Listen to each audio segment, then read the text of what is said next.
There was one topic in Armenia that was important to all of us, which was a territorial reform that the government was interested in.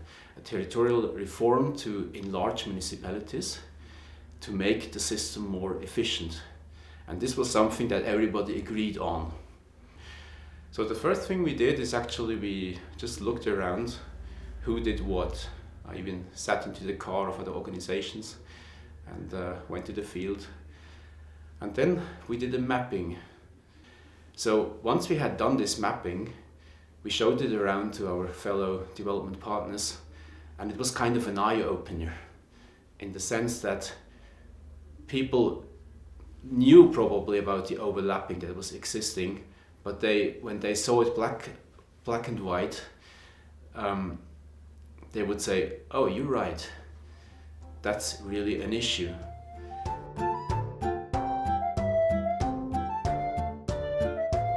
The negotiation of how we would actually bring this all together and how we would cooperate, this was really a very long process, in the sense that it took us hours and hours and hours of bilateral, trilateral negotiations, formally, non-formally.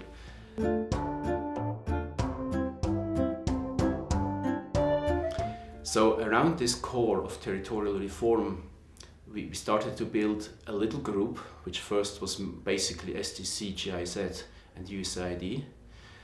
And then we realized that each of us was interested to do more. And we managed to build a log frame, which basically included the different components of that program, and everybody agreed on that joint log frame.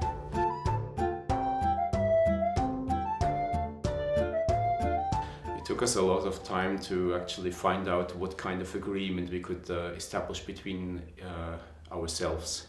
First, we thought about a formal agreement that would fix the participants and the way how often we would meet, on what topics, who had what rights. And very quickly we realized that this would not work because of the legal departments of each organization that just had their restrictions.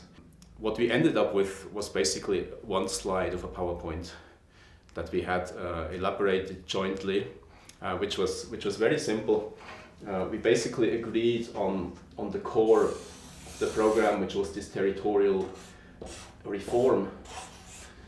And then based on that, we also agreed that each organization had an aim to work on other topics. SDC would come in with the women empowerment. Then we would come in with the infrastructure for municipalities, which was also an important asset for this territorial reform. This was something that we shared together with USAID. Then there was the work with the community association that was exclusively financed by SDC. And there were many other topics that came into the picture. We agreed we would just meet 3 times a year, somewhere outside the capital, all the organizations and the government, and would basically go through the entire programs.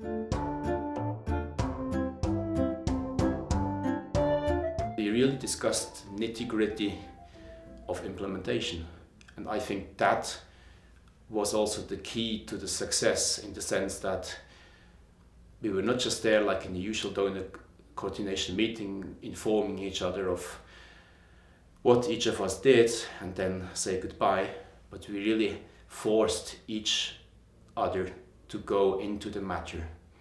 And I can assure you, we really had heated discussions.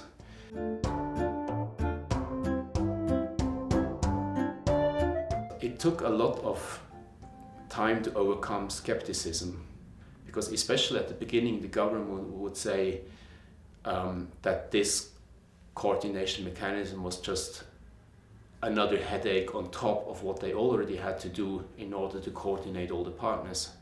And it was only when they realized that we, as development partners, started to speak as one, that they realized it was easing their task.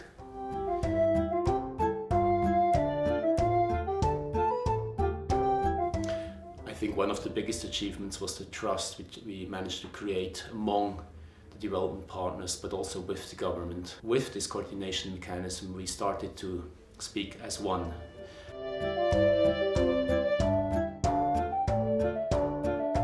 I'm deeply convinced that doing things together is simply more efficient, and it's also more rewarding, because in the end you can together sell much more than you could actually sell as one single development partner. If you're the one to set up a coordination mechanism, and if you face a lot of skepticism, be it from the government, from the development partners, just insist, and insist throughout 1 or 2 years, and then people will come to you and will tell you that you were right. So my tip would be, forget about the flags and try to do it jointly.